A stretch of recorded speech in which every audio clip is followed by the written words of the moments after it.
হাজারো মানুষের গগনবিদারী চিৎকারে প্রকম্পিত হয়ে উঠেছে রাজপথ। আকাশে উঠছে অসংখ্য রঙিন পতাকা, আর সবার মুখে একই সুর, এক শক্তি, এক কণ্ঠস্বর। সীমান্তের ওপারে যখন বারুদের গন্ধ আর অনিশ্চয়তা, তখন এই ভূখণ্ডে জেগে উঠেছে এক অভূতপূর্ব সংহতি।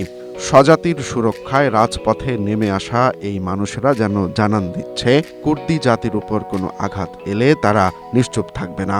মঙ্গলবার ইরাকের আরবিল শহরে কুর্দি জনগণের এমন এক বিশাল সমাবেশ অনুষ্ঠিত হয়েছে।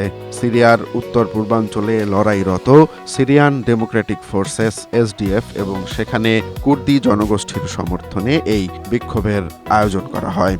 সম্প্রতি সিরিয়ার হাসাকা প্রদেশ ও কুর্দি নিয়ন্ত্রিত এলাকাগুলো নিয়ে দামেস্কের অন্তর্বর্তীকালীন সরকারের সঙ্গে এসডিএফ এর উত্তেজনা চরমে পৌঁছানোয় এই সংহতি সমাবেশের ডাক দেয়া হয়। মাঠের পরিস্থিতি এখন বেশ ঘোলাটে। সিরিয়ার অন্তর্বর্তীকালীন সরকার ইতোমধ্যেই বিতর্কিত আল হোল ক্যাম্প সহ বেশ কিছু গ্রাম ও শহরের নিয়ন্ত্রণ নিয়েছে।